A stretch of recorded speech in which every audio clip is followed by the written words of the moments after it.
नमस्कार दोस्तों, आपका एक बार फिर से स्वागत है। मैं हूं सुभाष चंद्र। आज हम बात करेंगे शिवरात्रि पे। शिवरात्रि क्यों मनाई जाती है, इसका इतिहास क्या है। तो चलिए शुरू करते हैं। बम बम भोले। महाशिवरात्रि फागुन मास में कृष्ण चतुर्दशी के दिन मनाई जाती है।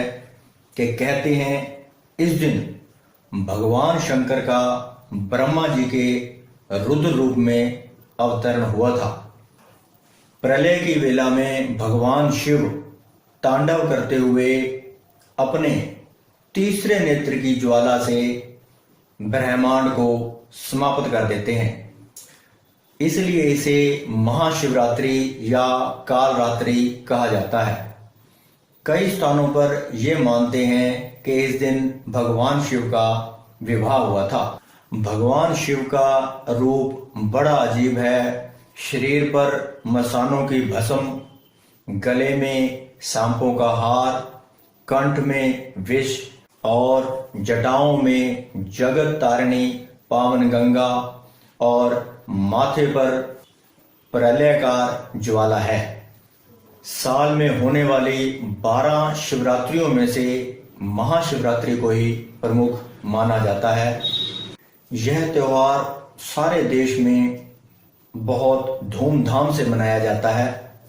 इस दिन शिवरात्रि क्यों मनाई जाती है, लोग शिवरात्रि का त्योहार क्यों मनाते हैं, शिवरात्रि मनाने के पीछे क्या कथा है, क्या इतिहास है। कहते हैं एक बार माता पार्वती जी ने भगवान शिव से पूछा कि ऐसा कौन सा व्रत पूजा है जिससे कि इस मृत्यु लोक के जीव आपकी कृपा को आसानी से पा सकें। तो शिव शंकर जी ने शिवरात्रि का निधान बताकर ये कथा सुनाई।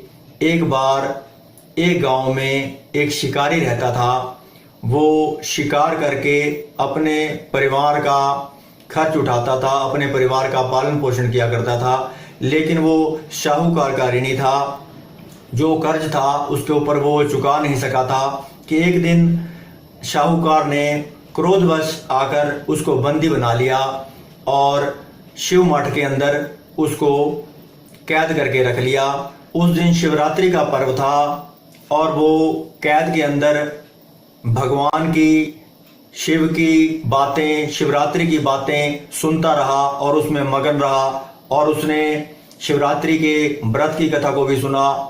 तो शाम को शाहूकार ने उसे अपने पास बुलाया और अपने कर्ज के बारे में पूछा। तो वो अगले दिन कर्ज चुकाने का वादा करके वहां से चल पड़ा।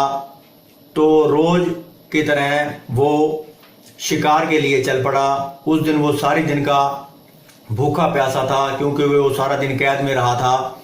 तो चलते चलते वो एक बेल के वृक्ष के पास पहुंचा और जहां सामने तालाब भी था। तो उसने शिकार करने के लिए उस जगह को चुना और उसके ऊपर अपना ठिकाना बनाने के लिए उस पेड़ के ऊपर चढ़ा और बेल के पत्ते, बेल की टहनियां तोड़कर नीचे फेंकनी शुरू कर दी। संयोग से वहां उस बेल के वृक्ष के नीचे शिवलिंग था जो कि पत्तों से ढका हुआ था, लेकिन उसको कोई पता नहीं था। तो वो उसके ऊपर बैठकर शिकार का इंतजार करने लगा।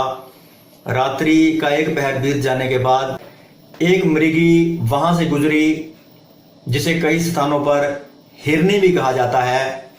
तो शिकारी ने अपने तीर को कमान पर चढ़ाया और प्रत्यंचा को खींचा। तो मृगी ने प्रार्थना की कि मैं गर्भावस्था में हूं, अगर तुम मुझ पर तीर चलाओगे, मेरे साथ साथ मेरे बच्चे की भी मृत्यु होगी, तो तुम दो तरह से पाप के भागी बनोगे। इसलिए मुझे जाने दो और मैं जल्द ही बच्चे को जन्म देकर वापस आ जाऊंगी, तब तुम मेरा शिकार कर लेना। तो शिकारी ने उस मृगी को जाने दिया। तो वहां पर इंतजार करता रहा और बेल पत्ते तोड़ तोड़ कर नीचे फेंकता रहा। कुछ देर के बाद एक मृगी और वहां से गुजरी। तो तो शिकारी ने उसी तरह अपनी प्रत्यंचा को, तीर चढ़ी प्रत्यंचा को खींचा। तो उस मृगी ने प्रार्थना की कि मैं आपसे प्रार्थना करती हूँ कि मैं अभी ऋतु से निवृत्त होकर आई हूँ और मैं कामातुर मृगी हूँ। मैं अपने प्रिय की खोज में जा रही हूँ। जल्द ही अपने प्रिय, अपने पति से मिलकर तुम्हारे पास वापस आ जाऊंगी, तब तुम मेरा शिकार कर लेना। उसने प्रार्थना इतनी नम्रता से की कि शिकारी ने इसे भी जाने दिया। सुबह से उसका उपवास भी हो गया था और वो बेल पत्ते भी अनजाने में शिवलिंग पर चढ़ा रहा था। और इसी तरह वो पेड़ पर बैठा रहा। रात के तीसरे पहर में एक और मृगी अपने बच्चों के साथ वहां से निकली। तो उसी तरह शिकारी ने तीर को अपने कमान पर चढ़ाया और प्रत्यंचा को खींचा, लेकिन उस मृगी ने बहुत ही नम्रतापूर्वक प्रार्थना की कि मुझे आप जाने दो, क्योंकि मेरे साथ ये बच्चे हैं। मैं जल्द ही इन बच्चों को इनके पिता के हवाले करके आपके पास लौट आऊंगी। आपको ये मैं वचन देकर जा रही हूँ। लेकिन शिकारी ने कहा कि मैं पहले अपने 2 शिकार निकाल चुका हूँ, अब मैं ये गलती नहीं कर सकता, क्योंकि मेरे बच्चे भी भूखे प्यासे हैं घर पे और मेरा इंतजार कर रहे हैं। तो उस मृगी ने फिर से प्रार्थना की कि आप इन बच्चों के वास्ते, जैसे आपके बच्चे आपके लिए तड़प रहे हैं, आपके मन में उनके लिए ममता है, उसी तरह मेरे मन में इनके लिए प्यार, प्रेम, ममता है। तो मुझे इन्हें इनके पिता के हवाले करने दो, तो मैं जल्द ही तुम्हारे पास वापस आ जाऊंगी। तो ये बातें सुनकर के उसके मन में दया आ गई। तो शिकारी ने इस मृगी को भी जाने दिया। तो इस तरह शिकारी सारी रात शिकार का इंतजार करता रहा। सुबह पांव फटने को हुई तो एक हृष्ट-पुष्ट मृग यानी हिरन वहां से गुजरा। तो अब उसने देर नहीं लगाई और अपने तीर को खींचा। लेकिन उस मृग ने विनम्रता पूर्वक प्रार्थना की कि अगर मुझसे पहले तुमने 3 मृगियों और उनके बच्चों को मार डाला है तो मुझे मारने में एक पल न लगाओ, क्योंकि मैं उनके वियोग में एक पल भी दुख सहन नहीं कर सकता, क्योंकि वो तीनों मेरी पत्नियां थी और मेरी ही तलाश कर रही थी। तो ये बात सुनने के बाद शिकारी के दिल में वो रात वाली घटना का पूरा क्रम उसके मन में घूम गया। तो उसने सारी बात उस मृग को बताई। तो मृग ने फिर उससे प्रार्थना की कि मुझे जाने दो, क्योंकि वो तीनों अपनी वचन की पक्की हैं और तुम्हारे पास जरूर आएंगी। अगर तुम मुझे मार दोगे, मेरी मृत्यु हो जाएगी, तो वो अपने धर्म का पालन नहीं कर पाएंगी। तो ऐसी बातें, उन पशुओं की ऐसी बातें सुनने के बाद उस शिकारी के मन में फिर से दया आ गई और उसने उस मृग को वहां से जाने दिया। सारे दिन का उपवास, रात का जागरण और बिल के फल पत्तों का शिवलिंग पर चढ़ना, और इस तरह से शिव जी की कृपा से उसके मन में दया भाव उत्पन्न हो गया और उसके हाथ से तीर कमान छूट के गिर गया। शिकारी का हिंसक मन निर्मल हो गया, उसमें दया के भाव उत्पन्न हो गए, उसके अंदर भक्ति भावना शिव जी की कृपा से जागृत हो गई। तो वो अपने पिछले कर्मों को, पिछले किए कामों को याद करके पश्चाताप करने लगा। कुछ ही देर के बाद वो मृग परिवार वहां पर उपस्थित हो गया ताकि शिकारी उनका शिकार कर सके। उन जंगली पशुओं की ऐसी सत्यता, सात्विकता और सपरिवार प्रेम भावना को देखकर शिकारी को बहुत ही आत्मगिलानी हुई और उसके नेत्रों से आंसुओं की झड़ी लग गई और उसने उस मृग परिवार को ना मारकर, उनका शिकार ना करके सदा के लिए अपने मन को उसने दया भावी बना लिया। इस सारे घटनाक्रम को देव समाज भी देख रहा था। तो देवी देवताओं ने पुष्पों की वर्षा की। तो इस तरह से वो शिकारी और वो मृग परिवार जो है मोक्ष को प्राप्त हो गए। शिवरात्रि की एक दूसरी कथा गरुड़ पुराण के अंदर दर्ज है कि आबू पर्वत पर निषादों का राजा सुंदर सैनिक रहता था। एक बार वो अपने कुत्ते के साथ शिकार करने के लिए जंगल में गया।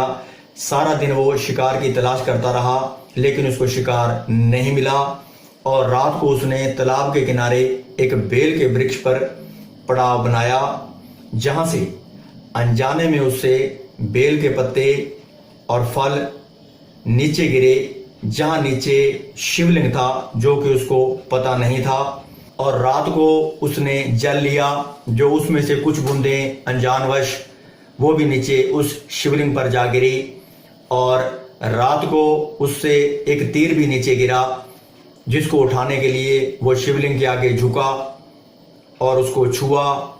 जब उसने तीर उठाया तो इसी तरह से वो सारी रात जागता रहा, सारा दिन उसका उपवास हो गया।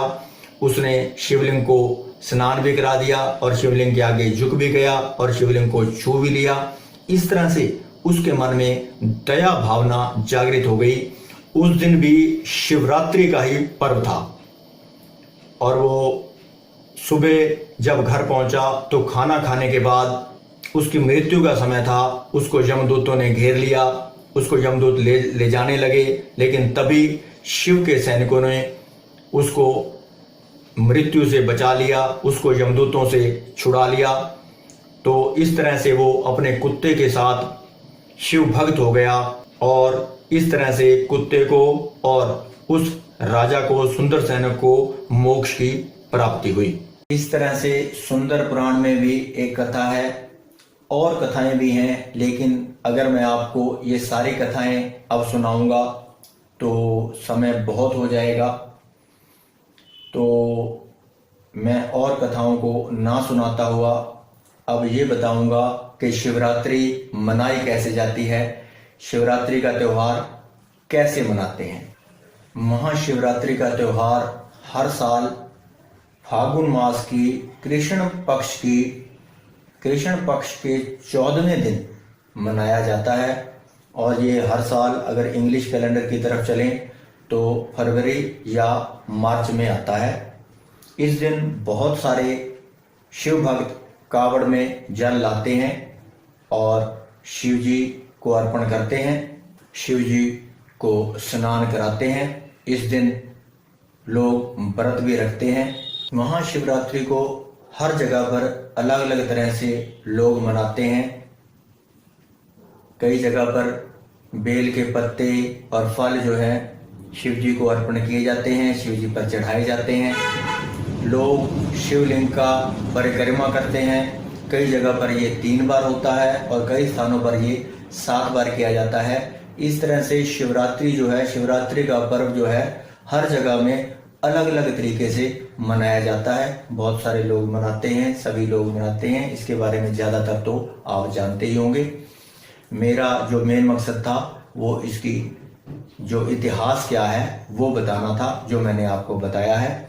तो इसके साथ ही और ज़्यादा ना बताता हुआ यहीं समाप्त करता हूँ और आपसे विदा लेता हूँ। अगर आपको ये वीडियो पसंद आए तो इसे लाइक करें और शेयर करें और मेरे इस चैनल को ज़रूर सब्सक्राइब करें, ताकि मैं और आगे आने वाले समय में आपको और ऐतिहासिक चीज़ों के बारे में जानकारी दे सकूं। धन्यवाद।